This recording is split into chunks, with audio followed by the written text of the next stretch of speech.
아멘. 오늘 하나님의 타이밍이라는 것, 타이밍은 적절한 가장 중요한 때에 하나님 응답해 주시는 걸 우리는 타이밍이 아주 절묘하다 이렇게 말합니다. 하나님은 이 요셉에게 주신 꿈을 이루는데 그 꿈을 이루는 과정이 요셉의 원하는 시간대가 아니라 하나님이 원하시는 그 시간대, 근데 정확하게 그 타이밍에 맞게 일하시는 것을 보면서 하나님 요셉을 보면서 또 하나님의 타이밍이 아주 절묘한데 우리에게도 주님께서 은혜를 베푸실 때 그 타이밍이 절묘한 역사가 일어날 줄 믿습니다. 여러분 기대감을 가지시고 우리 말씀을 함께 나누시기를 바랍니다. 하나님께서 우리에게 주시는 것이 있죠. 그리고 우리가 하나님 앞에 올려드리는 것이 있습니다. 하나님은 꿈을 주시고 말씀을 주시고 성령을 주시고 우리 은혜를 주시고 그 주시는 것이 있는데 우리가 그 주시는 것에 대한 인격적인 반응이 있습니다. 이제 말할 때 이제 믿음으로 말해야 되고 우리가 보면은 입술의 고백이 중요하죠. 그래서 4차원의 그 세계를 우리가 이끌고 가는 그 요소가 4가지가 있다고 그랬습니다. 생각대로, 말대로, 꿈대로, 믿음대로 그랬습니다. 그런데 보면은 믿음은 또 내 안에서 나오는 거잖아요. 말씀에 대한 반응이죠. 그렇죠? 그리고 생각도 내 안에서 나오잖아요. 일단은 그렇죠? 그렇게 믿음도 생각대로. 근데 꿈은 내 안에서 나오는 게 아니고 꿈은 하나님으로부터 오는 것입니다. 꿈은 내 꿈을 꾸는 게 아니라 이제 하나님의 꿈을 꾸는 것이죠. 성령님은 우리에게 꿈꾸게 하시는 분이라고 요엘서에 말씀을 하셨어요. 늙은이들은 꿈을 꿀 것이고 자녀들은 환상을 볼 것이고 이상을 보게 될 것이다.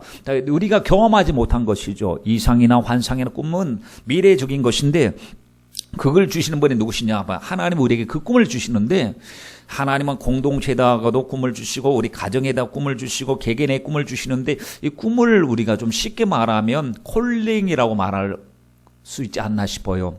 하나님 나를 부르신 이유, 소명, 하나님 나에게 원하시는 그 뜻, 하늘에서 뜻이 이루어진 것처럼 땅에서도 그 뜻이 이루어지기 위한 그 꿈. 그래서 성경에 보니까 하나님은 꿈으로서도 계시를 많이 하셨어요. 어떤 분 보면은 굉장히 영적인 꿈을 많이 꾸시는 분들도 계시거든요. 그래서 우리가 그 꿈을 보면은 하나님 지난밤 어제 내 꿈에 비었더니 그 꿈을 이루어 주시옵소서. 우리가 좋은 꿈 꾸면 우리가 기도하시고요. 또 좀 여러 가지 복잡한 꿈을 꾸면 하나님께서 항상 지켜주시옵소서 하고 미리미리 기도하시면 목자 되신 주님께서 우리를 인도해 주실 줄 믿습니다.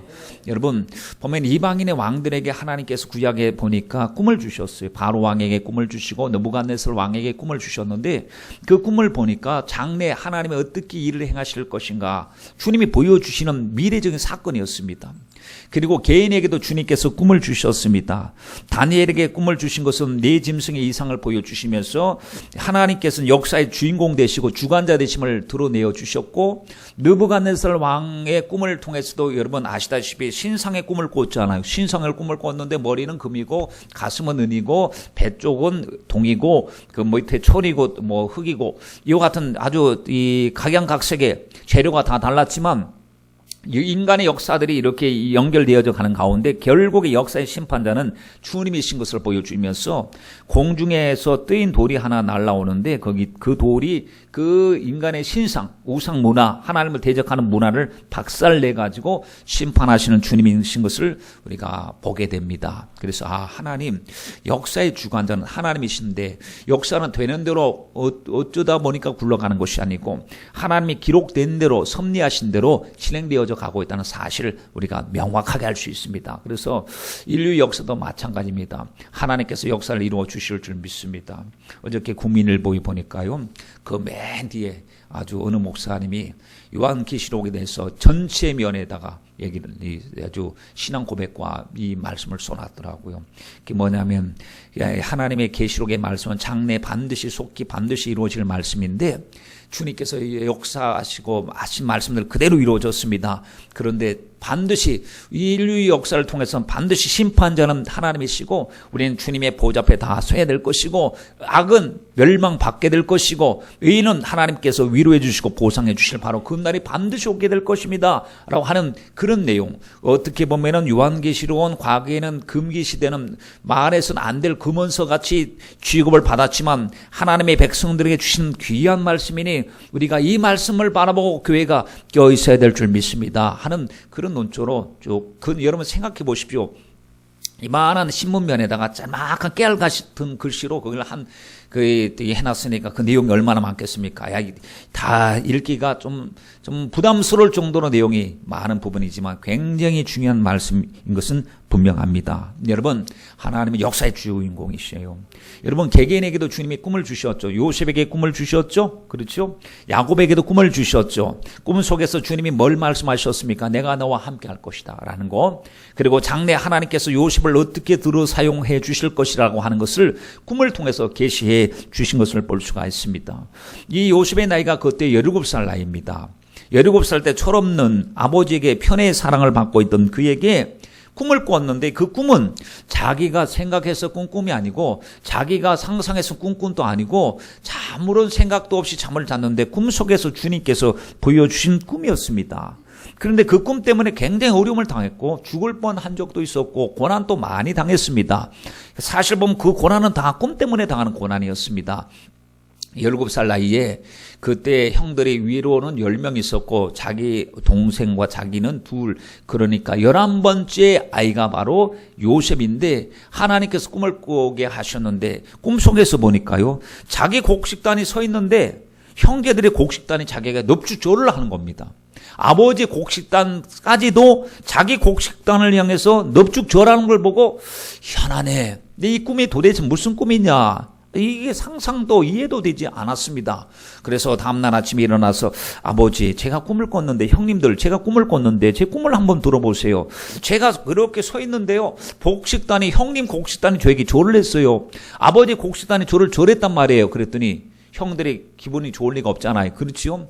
아니나 이게 지금 밉상인데 말이죠. 이게 아버지가 동생만 라헬의 아들 요셉만 챙겨주고 새색옷 입혀주고 돌봐주고 자기들은 막 일꾼 취급하고 가서 빨리 가서 이제 일하고 오느라고 하고 자기 자식 옆에 끼고 있으니까 안 그래도 밉상인데 꿈까지 그런 꿈을 꿨다고 하니까 이게 정말 시기와 질투심 때문에 네가 우리가 왕이 되겠느냐? 그래 우리가 너를 섬겨줘야 되겠느냐? 주님께서 꿈을 주신 것을 인정을 하지 않지요. 자기도 인정을 할 수가 없었고 그래서 이거 그렇게 제가 꿈을 꿨기 때문에 꿈대로 말한 거지 제가 뭐 그렇게 한다고 했습니까? 라고 무마시켰는데 아니 또다시 하나님이 그 꿈을 보여주시는데 해와 달과 별들이 자기에게 절을 하는 것을 보고 이야기를 하게 됩니다. 여러분 상상해 보면 10번째, 11번째 아들이 형들에게 절받을 일이 어디 있겠습니까? 아니 세상이 뒤집어져도 아버지가 자기 자식에게 절하고 섬기는 그런 일이 어디 있겠습니까? 지금 이성적으로 경험적으로 상황적으로 봐도 이해가 되지 않지요. 그랬기 때문에 꿈대로 절대로 안 된다고 형들도 생각했고 요셉도 자기가 생각했을 때 이게 꿈인가 왜 이런 꿈을 꿔가지고 괜히 형들에게 그냥 격동하게 만들었는가 싶었는데 이 꿈 때문에 이제는 위기를 만나게 됩니다. 여러분 하나님의 사람들이 꿈을 가지는 꿈을 하나님이 주시는데 성령이 꿈을 꾸면 위기를 만난다는 사실입니다. 그러나 결국에 위기를 극복하고 꿈대로 하나님이 이루어 주신 것을 볼 수가 있습니다. 여러분 요셉에게만 꿈을 주신 것이 아니고 저와 여러분들에게도 하나님께서는 꿈꾸게 해주신 줄 믿습니다. 성령님은 우리 안에 기도드리고 말씀 들을 때마다 우리 속에서 막 이제 생동감 있게 꿈틀거리는 것이 있습니다. 이게 뭐냐면 하나님이 나에게 향하신 꿈을 발견하는 것입니다. 오늘날 꿈을 발견하지 못한 성도들이 많습니다. 하나님께서 나를 통해서 이루시고자 하는 거룩한 뜻이 우리에게 꿈이 되어야 될 텐데 여러분 꼭 누가 하나님 앞에 소명을 받는다 사명을 감당한다라고 하는 것은 몇몇 사람들의 만의 이야기가 아니고 모든 성도들에게 주시는 주님의 음성이요 말씀인 줄 믿습니다. 그래서 주의 종이 되어야만 소명 감당하는 것이 아니고 일상 직업이나 또 생계를 통해서 또 학업을 통해서 우리가 하는 모든 일상을 통해서 주님이 일하시는데 희한하게도 성령의 사람이 되어서 우리가 꿈을 품고 기도하기 시작하면 공격받습니다.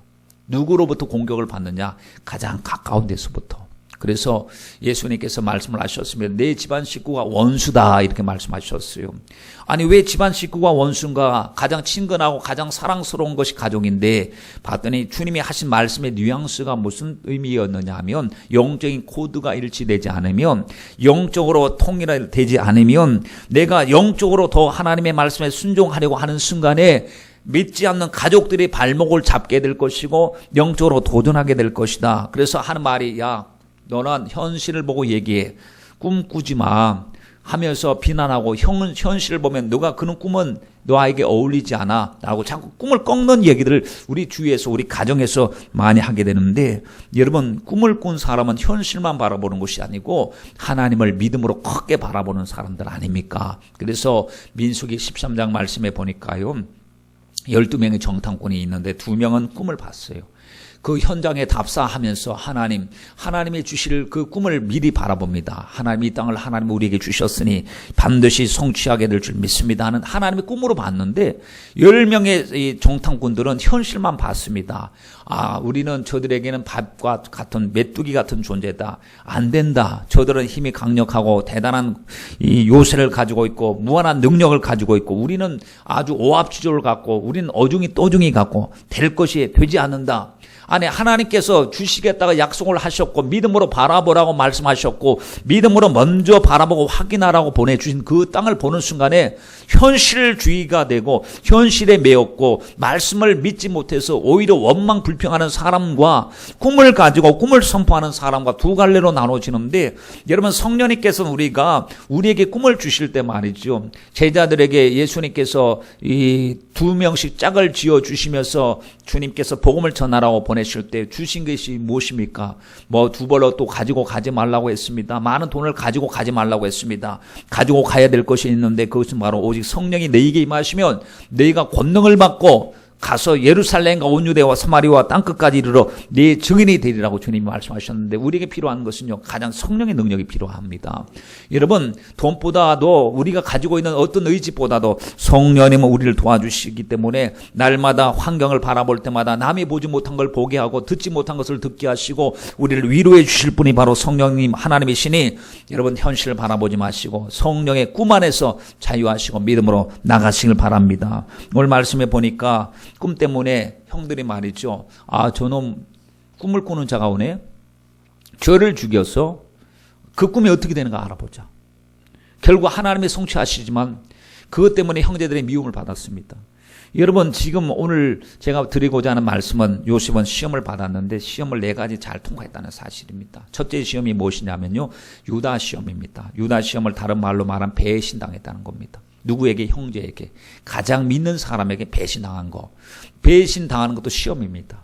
여러분, 왜 하나님이 이런 시험을 주시느냐? 하나님만 의지하라고 주시는 시험인 줄 믿습니다. 두 번째 시험은 이제는 그럼에도 불구하고 우리가 낙심하지 말고 성실성에 대한 시험입니다. 여러분, 우리가 그 낙심 때문에 좌절했으면 성실할 이유가 없잖아요. 그러나 하나님을 바라보면 성실할 이유를 가지게 됩니다. 세 번째 시험이 뭐냐면 인내의 시험입니다. 아니, 성실하게 살았는데 왜 이렇게 고생하지? 왜 이렇게 되는 대로 안 되지? 왜 이렇게 꼬이지? 했을 때 끝까지 인내하는 시험, 하나님을 주권을 인정하는 시험, 이건 우리가 보면은 하나님 앞에 코람되어 정신을 가지고 주님 앞에 서는 시험이 바로 인내 시험이에요. 네 번째 시험, 굉장히 중요한 시험이에요. 성공 시험입니다. 성공하고 나서 시험 오는 거예요. 성공 관리 잘해야 된다는 사실이죠. 첫 번째, 배신당하는 시험을 살펴보도록 하겠습니다. 여러분, 믿는 도끼에 뭐가 해요? 발등 지킨대요. 믿었는데 배신당한 거예요. 누구로부터? 가장 친근한 가족으로부터 배신당하는 겁니다. 아니, 그래도 뭐니 해도 가족이 최고고 아껴주고 사랑해주는 건 가족이다, 우리가 그러잖아요. 가정은 가장 안전한 지대입니다. 가장 수치가 있어도 가려주는 곳이고요, 부족함이 있어도 덮어주는 곳이고, 항상 위로와 용기를 주는 곳이 가정 아닙니까? 그런 가정인데 보면 가족이, 자기 형이, 아무리 동생이 꿈을 그렇게 꿨다고 해서 동생 죽일 이유가 어디 있습니까? 어린 동생이고 아직까지 철이 없는 동생이고 그렇게 했으니까 그러려니 하고 받아주는 게 참 인지상정이고 보통인 것 같은데, 아니 그 형들이 10명이 합작작공이 돼갖고 야 꿈꾸는 자가 왔으니까 죽이자, 이 얘기가, 이 생각이, 이 사상이 어디서부터 왔는가 봤더니 살인하고 미움을 갖다주고 시기와 질투를 갖다주는 배후에는 반드시 귀신의 역사가 있음을 발견한다는 거예요. 그러니까 가인이 아벨을 죽이려고 했을 때 이게 시기심 때문에 죽였지만 결국에 배후에는 귀신이 있었어요. 그러니 귀신들이 성령 이 요셉을 통해서 하나님이 이루실 일을 알고 있으니까 저거를 죽여야 하나님 뜻을 막을 수가 있으니 저 꿈쟁이를 죽이고 비전을 가진 사람을 죽이자 하고 마귀가 그들의 마음에 격동질을 한 거죠. 그러니까 이거 죽일 이유도 없는데 동생을 갖다가 해서 구덩이에 파서 죽이려고 했습니다. 여러분, 사람에게 배신당하면 굉장히 큰 충격을 받습니다. 그렇죠? 여러분들도 배신당한 경험이 있으시죠? 우리도 다 크고 작은 배신을 다 당해왔습니다. 그래서 어떤 글을 보니까요, 7년 동안 여자친구를 사귀었대요. 7년간. 근데 나이가 한 30 중반 정도 됐는데, 결혼을 앞두고 이제 결혼까지 생각을 하고 있는데, 갑자기 여자친구 오빠로부터 전화가 왔어요. 너 왜 내 동생 괴롭히냐? 헤어졌으면 그만 괴롭혀야지. 헤어지지도 않았는데 오빠는 헤어진 줄 알고 있었던 거예요. 근데 왜 그러냐면 그 여자가 다른 남자하고 양다리 걸치기를 했던 거예요. 양다리. 그러니까 오빠가 봤을 때는 그 집에 남자를 자기 집으로 데려오고 막 그러니까 그 아이하고는 헤어진 줄 알고 있는 거죠. 자기가 그 남자가 미심쩍어 갖고 너 다른 남자 생겼냐? 요즘에 왜 소홀히 하냐? 라고 얘기했더니 아니라고 발뺌을 했어요. 그런 줄 알았죠. 바쁘다는 것으로 핑계 댔을 때 그런 줄 알았단 말이에요. 그런데 알고 봤더니 이 전화를 받으니까 마음이 무너지는 거잖아요. 이 여자가 지금 나를 배신했네. 양다리 걸쳤어. 그래가지고 화가 났고 전화를 했더니 그 여자가 이제 변명을 하는 거예요. 어쩔 수 없다고. 이제 사랑하는 사람이 생겼기 때문에 당신하고 헤어져야 된다. 이별 통보를 했습니다. 여러분이 만약에 그 입장이면 어떻게 하시겠어요? 이 나쁜 XX 그러면서 올라가고 멱살 잡고 뒤 흔들겠습니까? 어떻게 하겠습니까? 자기 싫다고 떠나는 사람 어떻게 하겠습니까? 그걸 인터넷에다가 게시판에도 올려놨더라고요. 올려놨더니 사람들이 이제 거기다 댓글을 달기 시작했어요. 저희 분노가 치밀어 오른다라고 말하면서 당장 쫓아가서 그 남자에게 그녀와 당신과의 있었던 7년간의 이야기를 다 그에게 쏟아보라. 쏟아보라. 가만히 내버려두면 안 된다. 복수를 해야 된다. 라고 하는 사람이 있고요. 잘 됐다. 깨끗하게 잊어버려라. 아파할 것도 없다. 당신이 최대 복수할 수 있는 좋은 방법은 뭐냐면 당신이 행복한 것이다. 더 좋은 사람 만나게 될 것이다. 그녀가 그렇게 행동했다면 안 봐도 앞길이 뻔하다. 어떤 사람은 복수하라. 복수하면 당신이 더 비참해진다. 자, 그렇지 않아요. 가서 변명하고 붙들고 비참해지니까 당신이 아무런 일 없는 것처럼 마음을 착 추스려갖고 아주 당신의 삶을 숭실히 살면 좋은 사람 붙여줄 것이다. 라고 했는데 여러분 배신의 아픔 참 안 당해본 사람은 잘 모르잖아요. 그렇죠? 요즘 시대가 배신의 시대예요. 정치인들도 배신하더라고요. 그렇죠? 회사에서 충실하게 열심히 했는데도 해고 통보 오죠. 그리고 어떤 사람은 또 회사의 그 기밀을 누출해가지고 중국의 회사에다가 기밀을 팔아가지고 거기 직장 가서 7배, 8배 봉급을 받는다고 하니까요. 회사의 기밀을 다 빼돌려갖고 몰래 갖고 그걸 갖다 유출한 사람. 배신했죠. 가족이 배신하죠. 믿었던 사람이 배신하죠. 여러분 다윗도 얼마나 많은 배신 앞에서 가슴 아파했는지 모릅니다. 아들이 배신했죠. 압살롬이. 그리고 아히도벨이라고 하는 그 절친한 친구예요. 정말로 정치를 함께 논하고 성사를 논하고 하나님의 집 성소에 같이 다닐 정도로 절친한 아히도벨이라고 하는 친구가 배신했어요. 그럴 때 마음이 굉장히 상했습니다. 여러분 우리가 일생 동안 남을 배신하지 않고 살고 싶어요. 그리고 배신 당하고 싶지도 않는 마음이 있습니다. 그런데 인간의 속성은 악하고 또 이권에 따라서 삶의 모습을 달리하는 사람들이 있는 한 배신은 계속될 것인데 우리가 이 배신하고 배신당하는 시대 속에서 우리가 얻어야 될 교훈이 뭐냐면 하나님은 배신해 주지 않네요. 절대 하나님 우리 배신해 주시지 않아서 고맙습니다. 회전하는 그림자도 없으시다고 그랬어요. 우리를 포기하지 않으신다고 그랬어요. 끝까지 우리를 추적하시고 지키시고 함께 해주시겠다고 주님께서 약속을 해주셨어요. 여러분 우리는 한두 번 하나님을 배반하는 것이 아닙니다. 찬송가도 있잖아요. 우리는 늘 하나님께 배반하나 주님께서는 우리를 배반하지 아니하시고 우리를 불쌍히 여겨주시고 오히려 마음의 문을 두드리셔서 회개하고 돌아오기를 원하고 계십니다. 이런 과정을 통해서 얻는 게 뭐냐면 하나님 사람은 사랑해야지 의지의 대상이 아닌 것 같아요. 사람을 과도하게 의지했다가 제가 너무 낙심이 올 때가 많았습니다. 사람은 사랑하되 하나님처럼 의지하지 않도록 도와주시고 하나님만 의지하게 해주시옵소서. 시편 146편 3절에서 5절 말씀에 방백들을 의지하지 말며 돌 힘이 없는 인생도 의지하지 말지니 그 호흡이 끊어지면 흙으로 돌아가서 당일에 그 도모가 소멸하리로다.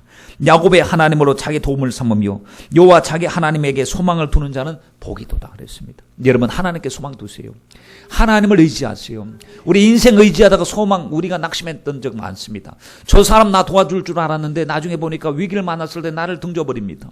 나를 도와주지 않습니다. 그렇게 친한 친구도요, 어렵고 힘든 나를 도와주지 않고 뒤돌았을 때 여러분 정말 가슴 미어질 때가 얼마나 많았습니까?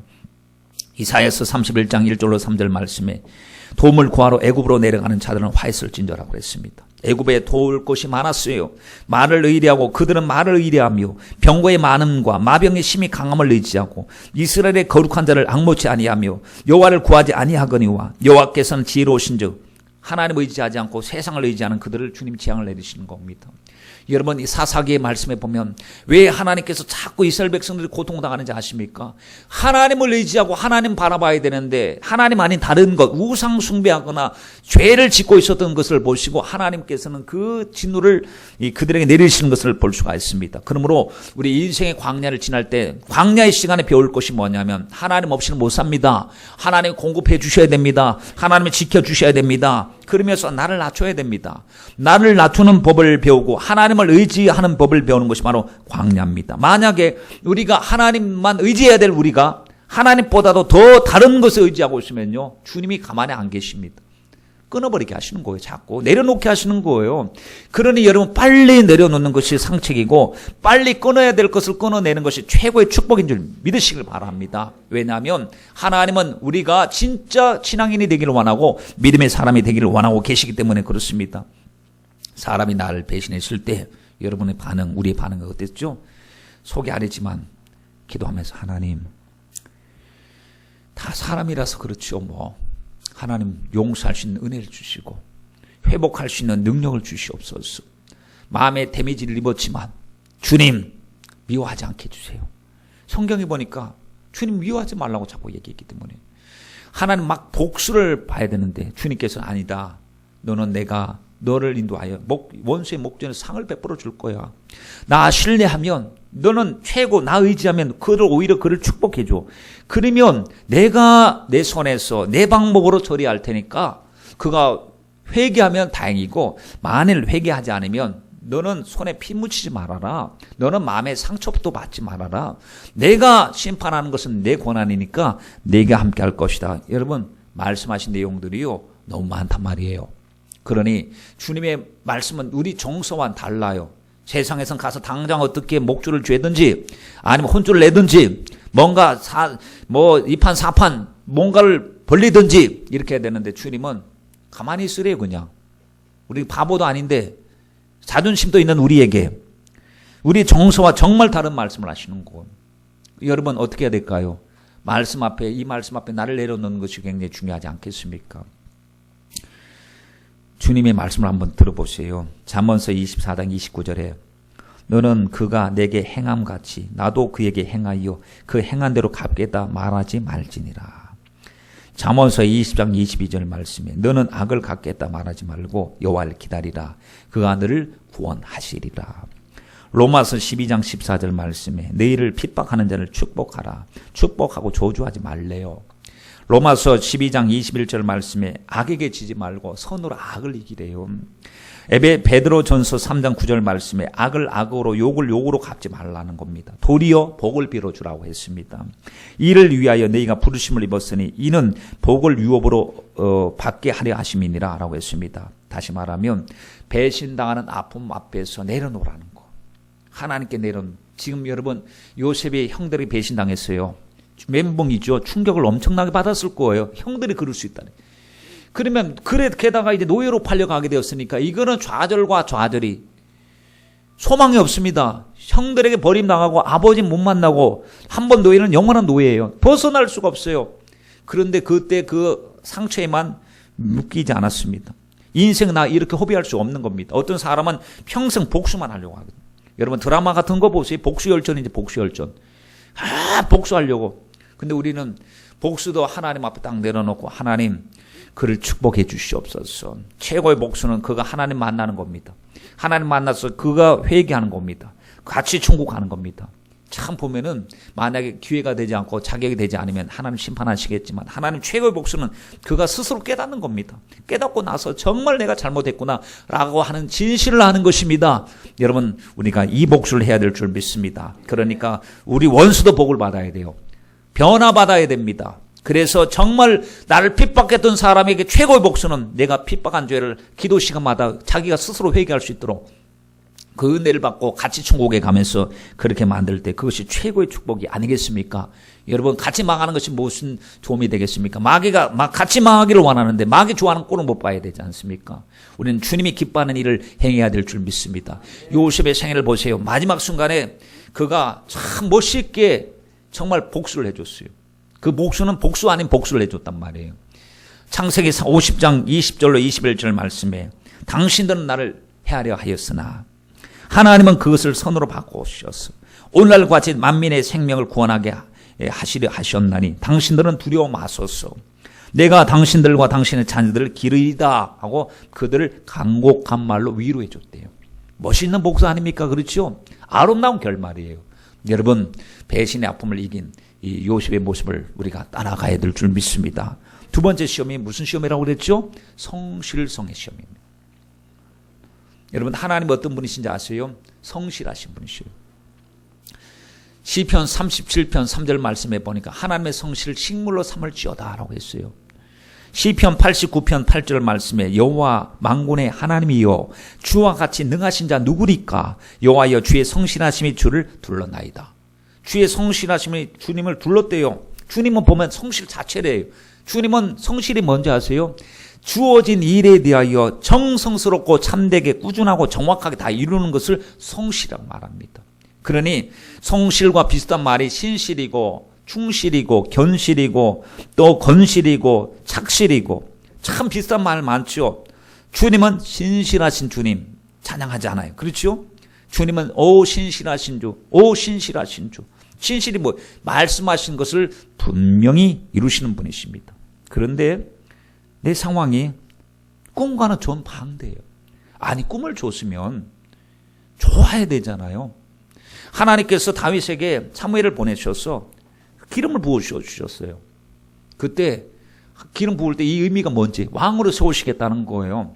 그 의미는 뭐 다른 의미가 아니라 분명한 의미가 있는 그런 그 메시지가 있었는데 기름 붓고 난 다음부터 고난이 왔습니다. 사울에게 쫓겨다니기 시작하는데 십수년 동안 죽을 고생 얼마나 많이 했는지. 하나님, 그 기름 부으심이 혹시 착오 아닙니까? 저에게 분명히 꿈을 주시고 기름을 부어주셨는데 왜 저는 이렇게 힘들어야 됩니까? 왜 이렇게 고난만 연속이 돼야 됩니까?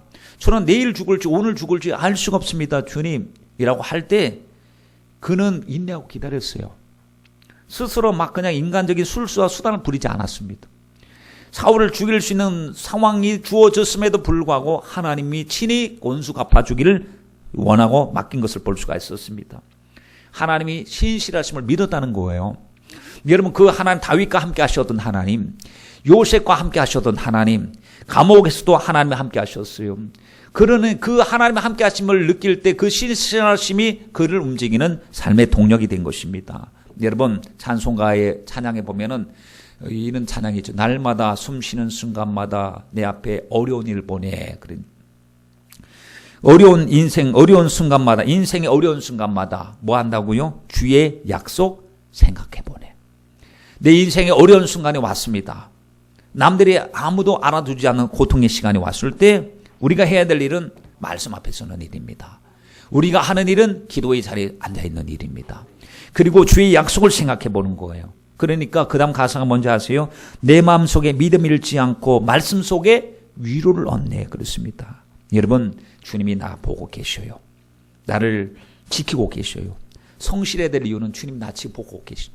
사람에게 눈가림만 하고 있는 것이 아니고 주님이 내 마음까지, 내 중심까지 살펴보고 계시니까 주님 앞에 나는 신전의식, 코람데오 정신을 가지고 있기 때문에 한시라도 사람을 속일 수도 없고 부정적인 삶을 살 수가 없습니다. 주님의 때를 기다리는 것입니다. 여러분, 주님은 정확하셔요. 주님은 전지전능하신 분이신데 이분이 못하시는 분이 계시고 못하는 것이 계십니다. 뭔지 아세요? 거짓을 못하죠. 거짓말을 못하셔요. 주님의 말씀은 거짓말, 사람 속이기 위해서 달콤한 거짓말을 하지 않아요. 주님은 거룩하시고 참되신 분이시니까 그분의 말씀하신 것은 다 이루어진다고 그랬어요. 진실하게 이루어집니다. 여러분 성경 말씀 속에 언약이 있잖아요. 우리 개개인에게 주신 언약들, 레마의 말씀들이 있잖아요. 그렇죠? 하나님 나에게 주신 말씀들을 가라 이 사람 내가 나를 위하여 지은 나의 그릇이다 라고 어떤 사람이 이 말씀을 주시는 거, 이 말씀을 받을 때 하나님 저를 하나님의 그릇으로 사용하신다고 했을 때 레마의 말씀을 듣고 그 말씀 앞에 나를 찾고 각인시키고 말씀으로 이끌어가는 그런 사람들이 있고, 여러 가지 각각에게 주신 말씀들이 있는데 성경 속에 크게 전체적으로 주시는 언약이 있습니다. 이걸 성경에서 실대 언약이라고 말합니다. 실대 언약. 첫 번째 언약이 에덴의 언약입니다.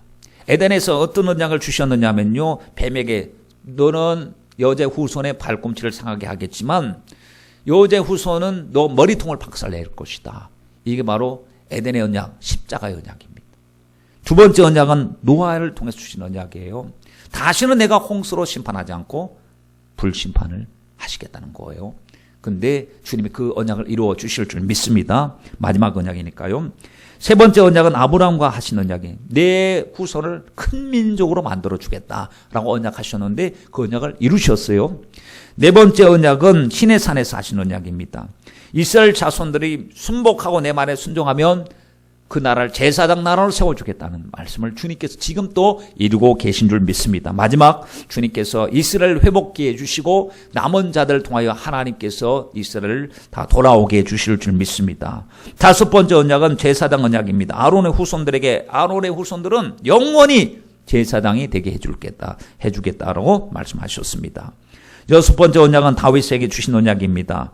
다윗의 집과 보좌가 영원토록 굳게 서게 될 것이다. 일곱 번째 언약은요, 새 언약이에요. 새 언약은 예수 그리스도의 보혈로 그리스도를 통해서 구원이 가능하게 해주시겠다라고 하셨는데, 여러분 하나님이 일하실 때는 언제나 언약을 기초로 해서 일을 하셨어요.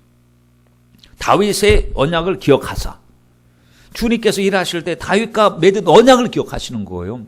그러니까 아브라함이 하신 말씀도 주님께서 계속해서 그 언약을 이루시기 위해서 하나님의 행동하시는 것은요, 즉흥적인 것이 아니고 언약을 기초로 하신 거예요. 주님이 다시 오신다는 것도, 천국을 예비하셨다는 것도 다 언약을 기초로서 하신 말씀이니까 반드시 그 말씀이 이루어지고, 우리가 붙잡아야 될 것은 정말 환경을 붙잡는 게 아니에요. 부정적인 생각을 붙잡는 것이 아니고 성실하심에 기초한 언약을 우리가 붙잡아야 될 줄 믿습니다. 여러분 사람 의식하지 말고 하나님 말씀 붙잡으십시다. 신전 의식하고 살아시길 바랍니다. 우리에게 하나님의 꿈을 주셨습니다. 근데 꿈을 주셨는데 꿈을 이루기 위해서는 우리의 대가가 필요합니다. 여러분 하나님께서 우리에게 요셉과 같은 꿈을 주시는데, 만약 우리 자녀들이 하나님 요셉처럼 위대한 영향력 있는 사람이 되게 해 주시옵소서 하면 요셉이 걸어가던 대가를 지불해야 됩니다. 고난도 조금 받아야 되고 훈련도 받아야 되고 그릇도 넓혀가야 되고 섬김의 모습도 세워져야 됩니다. 여러분 가만히 나는 변하지 않고 하나님의 나라에서 뚝 떨어지는 복은 복이 아니에요. 그 받을 만한 그릇을 준비해야 됩니다. 그 그릇은 기도의 그릇으로 준비해야 되고요, 노력의 그릇을 우리가 약속을 담아야 될 줄 믿습니다.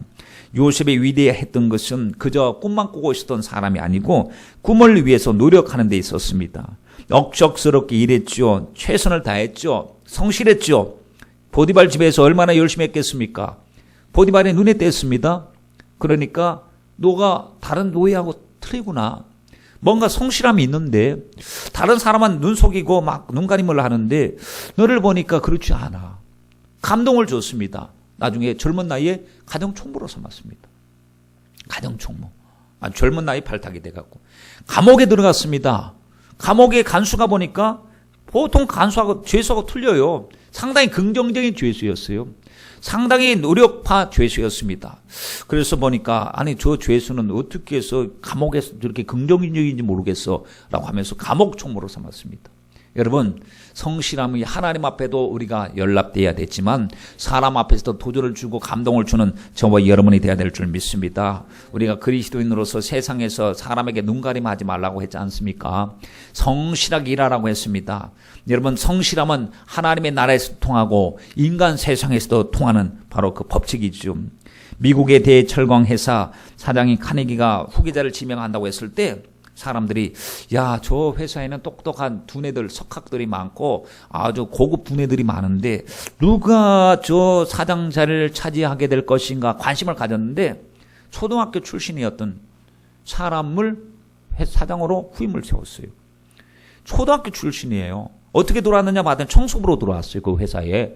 청소부로 들어왔는데 자기 영역만 한 것이 아니고 구석구석 다니면서 막 주인의식을 가지고 열심히 일을 하는 그가 눈에 띄니까 이 사장의 비서로 채용을 했습니다. 비서로 한번 써보니까 계속해서 충성심이 대단합니다. 남들이 시키지 않아도 열심히 주인의식을 가지고 일을 하게 됩니다. 항상 메모지하고 펜을 들고 다니면서 카네기를 그림자처럼 따라다녔습니다. 카네기가 업무차 밤늦게까지 사무실에 있다가 집으로 돌아갈 때는 쉬브라고 하는 이 사람, 이름이 쉬브입니다. 쉬브 씨가 기다리고 있었습니다. 아무도 없는 줄 알고 나갔던 카네기가 깜짝 놀랐어. 아니, 아직까지 퇴근하지 않았느냐 했더니 사장님이 언제 부르실지 몰라서 항상 대기 중이었습니다. 어떻게 제가 자리를 비울 수 있겠습니까?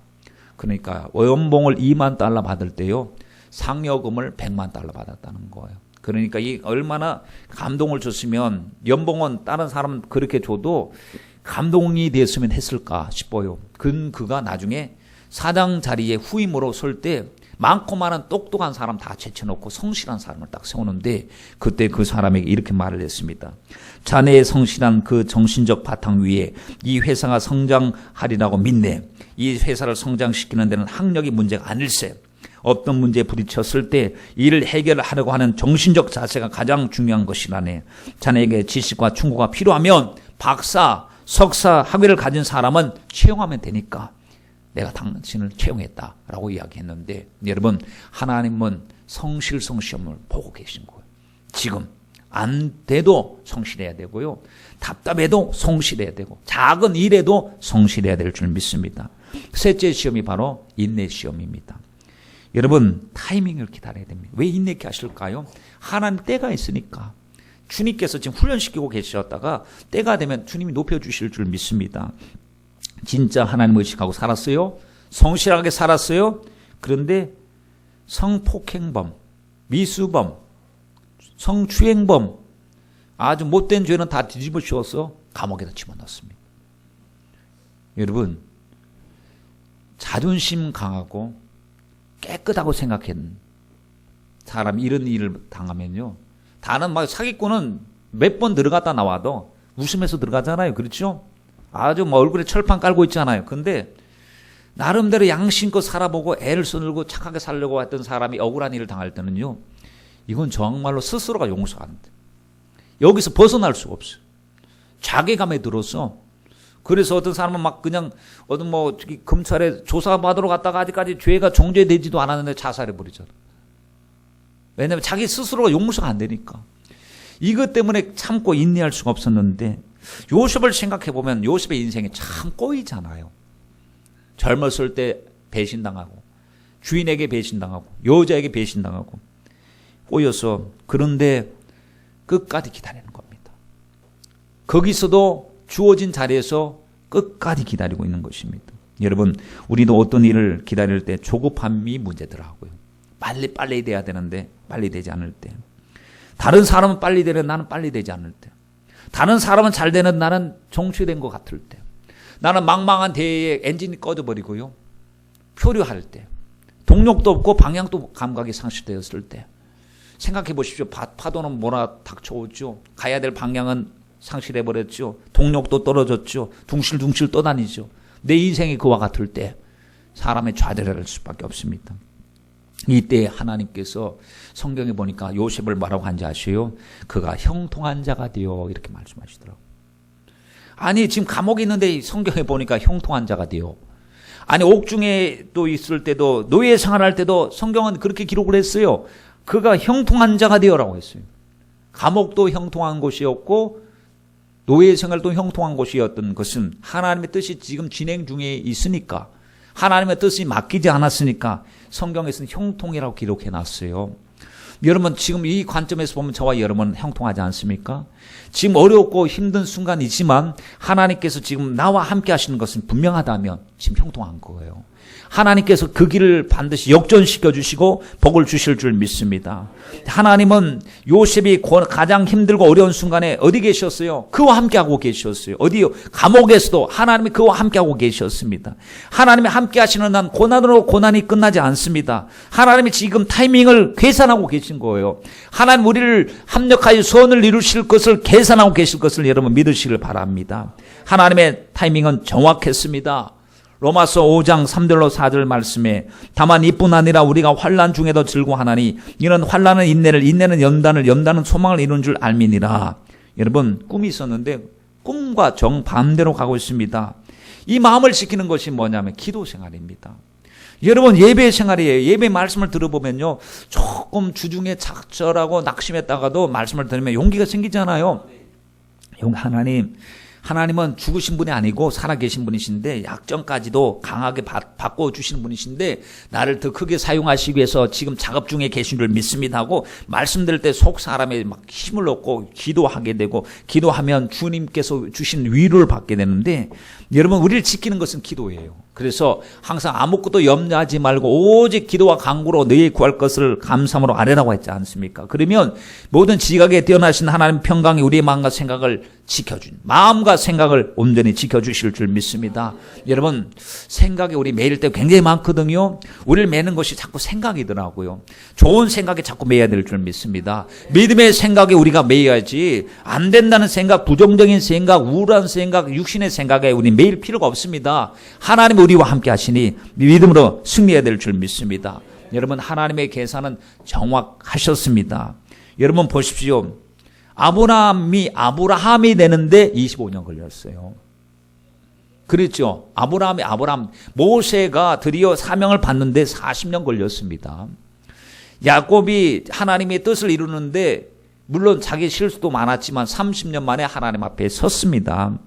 이삭이 결혼하고 아들을 주시는 데까지 20년 걸렸어요. 요셉이 하나님 앞에 쓰임 받는 그날까지 13년 걸린 것을 볼 수가 있습니다. 저와 여러분들에게도 혹여나 조금 더 시간이 필요할 수도 있습니다. 그때 낙심하지 말고 끝까지 성실함으로 인내함으로 믿음으로 기도하십시다. 여러분 식당에 가서요 내가 먼저 왔는데 다른 사람이 것이 먼저 나오면요 눈길이 한 번 더 갑니다. 그리고 생각하는 내가 먼저 왔는데 내가 먼저 주문했는데 왜 내 건 빨리 안 나오나. 그 드릴 때 말이죠 속에서 약간 속상함이 있고 초조함 좀 기분이 안 좋죠. 그렇죠. 그처럼 교회에 내가 먼저 왔거든요. 기도도 내가 먼저 했거든요. 충성도 먼저 했어요. 근데 나중에 온 사람이 먼저 응답을 받아. 그럴 때는 하나님 기도도 왜 저 사람이 먼저 응답 받아야 됩니까? 저 먼저 와서 저 먼저 기도했잖아요. 그런데 그런 경우가 있잖아요. 초신자가 내가 꼭 받아야 될 것이 초신자들이 기도도 안 한 것 같은데 먼저 받을 때 우리가 영적인 초조함도 있고 속도 약간의 속이 상할 때 여러분 주님이 이렇게 말씀합니다. 나는 사람을 다룰 때 각각 다룬다. 저 사람은 빨리 다루고 이 사람은 좀 더디 다루고 다 그릇도 만드는 것도 다 다르고 다루는 시간이 다르다는 거. 주님께서 나를 다루고 계실 때는요 내 속에 아직 못 뺀 것 빼라고 하시고 인본주의나 욕심이나 죄, 교만, 거짓을 뽑아내라고 주님이 말씀하실 때 여러분 빨리 우리가 뽑아내야 되겠습니다. 여러분 그러면 정확한 타이밍에 주님이 정확하게 일을 하셨어요. 여러분 생각해 보십시오. 지금 요셉이 감옥에서 술 맡은 관원장이 나갔어요. 저 억울한 사람이 있는데 저 사람 죄가 없더라고요. 용서해 주십시오. 그래? 그러면 나가라고 그래. 나가는 거예요 요셉이. 그럼 나가면 뭐 하겠어요? 감옥에서 나가면 보디발이 받아주겠습니까? 아니면 다른 곳에 가 또 종으로 또 팔려가면 지금 위기의 때 가둬놔야 주님이 부르실 때 빨리 뽑을 것 아닙니까? 도망갈 수도 없고 그 속에 있으니까 꿈을 꿨을 때 옛날에 제가 오해를 받아서 옥살이 할 때 꿈을 해몽한 이가 있는데 그가 어디 있느냐? 감옥에 있습니다. 감옥에서 빨리 차출하고 빨리 뺄 텐데 어디 갔는지 모르겠습니다 라고 하면 여러분 하나님께서 그렇게 하신 이유가 다 있다는 사실을 알고 하나님 앞에 잠잠하게 우리가 인내하면서 기다리시길 바랍니다. 하나님의 타이밍은 정확하셨습니다. 네 번째 시험이 바로 성공 시험입니다.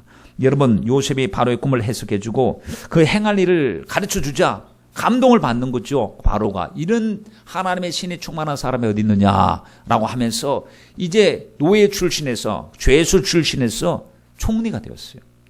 수직 상승도 이런 수직 상승이 어디 있겠습니까? 여러분, 근데 중요한 게 뭐냐면 되고 나서 중요합니다. 사람이 아주 어려울 때는 정직합니다. 성실합니다. 긴장해요. 그런데 되고 나니까 사람 풀어줘요. 형통을 조심해야 된다는 사실입니다. 여러분, 다윗이 어디서 무너진지 아시죠? 광야에서 무너지지 않았어요. 사울이 쫓아올 때 무너지지 않았습니다. 긴장의 끈을 놓치지 않았습니다. 그가 다 이루고 나서 왕이 되고 나서 대적도 이제 마땅한 대적도 없을 정도로 형통할 때 그가 죄졌어요. 교만죄도 짓고 음란죄도 짓고 살인죄도 짓고 죄를 졌습니다. 여러분, 다 되고 나서 죄를 졌어요. 아사 왕을 보세요.